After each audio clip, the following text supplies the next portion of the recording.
Hey guys, मैं हूँ travelling dietitian और आज है 24 दिसंबर और मुनस्यारी में है हमारा डे 3।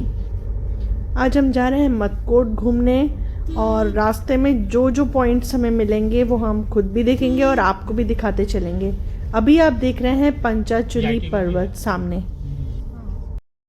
मुनस्यारी से मटकोट जाने वाला रास्ता जो है वहाँ पर लैंडस्लाइडिंग बहुत होती है, इसीलिए कहीं कहीं रफ पैचेस देखने को मिलेंगे। कहाँ जा रहे हैं अभी हम सर हरकोट वाटरफॉल और उससे आगे बढ़ेंगे। जैसे हम तो मटकोट पहुंचेंगे सर, वहाँ पे हॉट वाटर है नहाने वाला। फिर उससे 1 किलोमीटर आगे जाएंगे तो जो रोड क्रॉस करने वाला झरना है हमारा एक, उसको भी देखेंगे। फिर हम ऊपर को आएंगे वहाँ से। फिर अभी आपने जिनकी आवाज़ सुनी वो है त्रिलोक और वो हमारे गाइड थे उस दिन के लिए, और उन्होंने ही हमें हरकोट और मटकोट अच्छे से घुमाया और वो एक बहुत ही बेहतरीन गाइड है, मैं ज़रूर कहूँगी ये चीज़। और अगर वो नहीं होते उस दिन तो हम इतने सारे स्पॉट्स शायद ही घूम पाते। और उसके साथ ही मैं उनका जो नंबर है वो डिस्क्रिप्शन बॉक्स में डाल दूँगी, अगर आपको उनको कांटेक्ट करना है तो आप ज़रूर कांटेक्ट कर सकते हैं।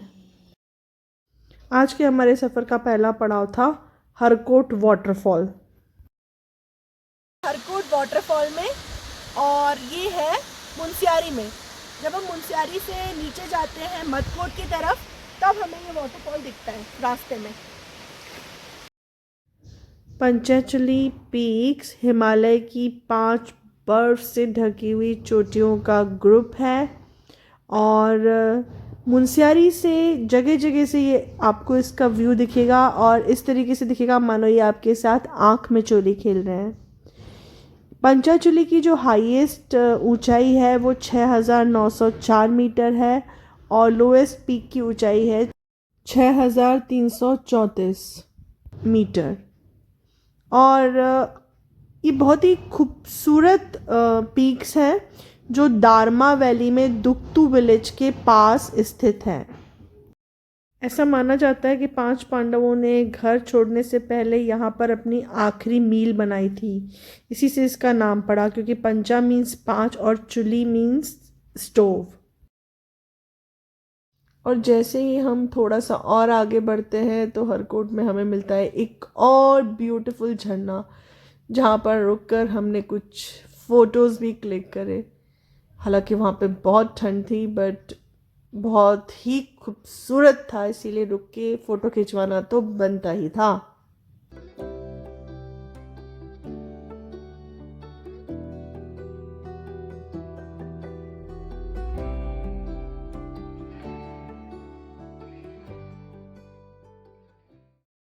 ये खलिया टॉप दिख रहा है जो आपको हल्का हल्का ऊपर घास जैसा दिख रहा है जंगल के बीच में। ये आपका खलिया टॉप है और ऊपर उससे ऊपर और जो दिख रहा है वो 0 पॉइंट है।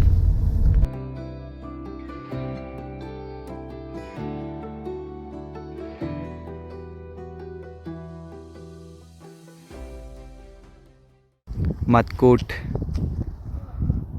और इसके आसपास जो आपको ये नदी दिख रही है, ये गोरी नदी है, देख सकते हैं आप। बहुत सुंदर लग रहा है अपने आप में। ये सामने आपको जो नदी दिख रही है ये गोरी नदी है, मिलाम ग्लेशियर से निकल के आती है।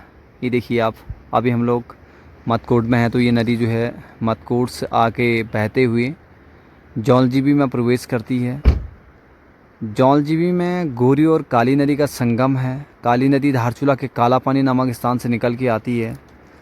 दोनों नदियों का संगम है जौलजीबी में। ये देखिए आप, गोरी और काली नदी।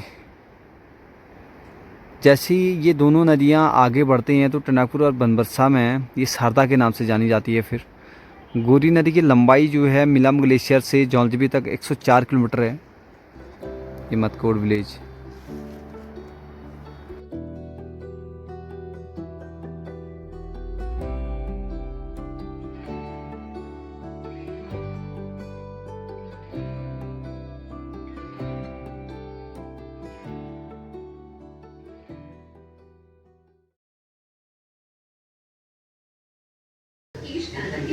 ये हमने मटकोट में पहुंचकर लंच किया ये जो थाली है ये 70 रुपीज़ की है और ये हाफ थाली बच्चों ने ली है।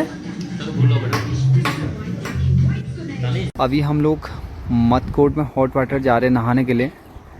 ये देखिए आप, रोड से मात्र आपका 50 मीटर दूर है और ट्रैक बेसिकली बढ़िया बना हुआ है। आप कभी भी आ सकते हैं यहाँ नहाने के लिए। हमेशा हॉट वाटर में गर्म पानी मिलता है बढ़िया, जिससे कि आपको खुजली जैसी बीमारियाँ, सर में डैंड्रफ वगैरह जो होता है आपका, ये सब इससे लगभग सही हो जाता है। अक्सरली दिन के करीबन 200-300 लोग यहाँ पे नहाने के लिए करीबन पहुँच जाते हैं। लोकल के तो लगभग परमानेंट ही आते हैं लोग नहाने के लिए। हॉट वाटर में हम लोग पहुँचने वाले हैं। आगे जो आपको ये नदी दिख रही है ये गोरी नदी है। मैंने पहले भी बताया आपको ये गोरी नदी के बारे में कि ये मिलाम ग्लेशियर से निकल के आती है और आगे जाके ये काली नदी में मिल जाती है। दोनों नदियों का संगम जो है जौलजीबी में है।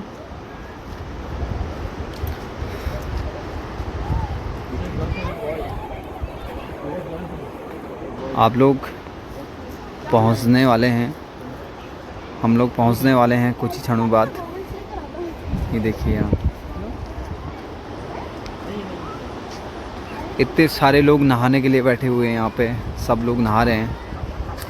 आज संडे है तो इसलिए भी ज़्यादा भीड़ लगी है नहाने के लिए। ये देखिए आप, ये देख सकते हैं आप, ये व्यू भी बहुत सुंदर है यहाँ से। उल्टा ले लेना, सीधे वहीं निकलोगे।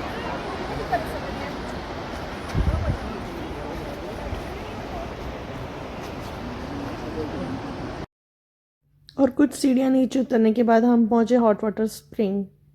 वहाँ पर एक कवर्ड एरिया भी था जहाँ पर मैंने भी नहाया, और जो ओपन एरिया था वहाँ पर मेरे हस्बैंड और मेरे बेटे ने भी नहाया। और फिर वहाँ पर हमने कुछ फ़ोटो क्लिक्स कराए। नहीं, जो ये धुआं दिख रहा है ये हॉट वाटर स्प्रिंग नहीं है, यहाँ पे एक्चुअली इन्होंने कूड़ा जलाया है। ये जो राइट साइड आपको दिख रहा था जहाँ कुछ लड़के नहा रहे थे वो था एक्चुअली हॉट वाटर स्प्रिंग।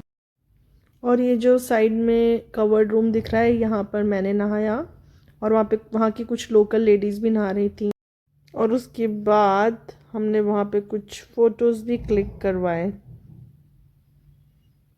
जैसा कि मैं हमेशा करती हूँ। जहाँ भी जाऊँगी वहाँ फ़ोटो खिंचवाना तो बनता ही है मेमोरीज़ के लिए, है ना।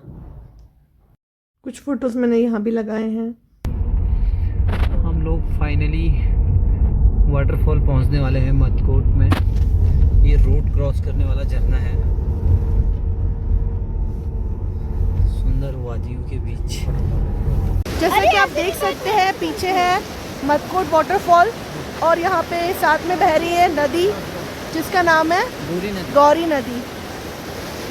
और ये पीछे आप देख सकते हैं वादियाँ कितनी खूबसूरत है। ऊपर पहाड़ों से गिरता झरना, और झरनों के बीच से निकलती हुई गाड़ियाँ अभी निकलेंगी, अभी निकल नहीं रही फिलहाल।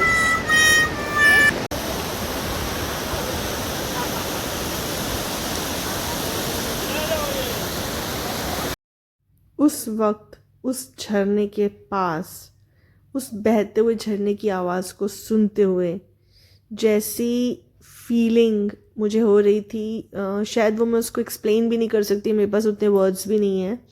बट हाँ, मैं ये ज़रूर कहूँगी कि हर इंसान को अपनी ज़िंदगी में से कुछ समय निकाल कर जितना वो अफोर्ड कर सकता है, जिस तरीके से वो कर सकता है, उसे ज़रूर ब्रेक लेना चाहिए अपने लाइफ से, और कुछ समय के लिए नेचर के करीब जाना चाहिए, पहाड़ों पे, नदियों के पास, झरनों के पास, मतलब जहाँ भी जो भी फीजिबल हो उनके लिए, उन सबको आप सबको करना चाहिए।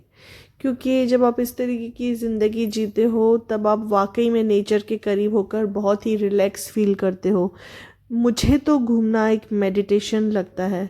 ये पहाड़ जो हैं इनको बार बार देखते रहने से मुझे एक अजीब सी एनर्जी मिलती है। हालांकि मैं ठंड सहन नहीं कर पाती हूँ, लेकिन फिर भी मुझे यहाँ आना अच्छा लगता है। तो आज का दिन बहुत ही लंबा था, हम आगे और भी कहीं घूमने गए। ये जानने के लिए बने रहिए और देखिए मेरा नेक्स्ट ब्लॉग।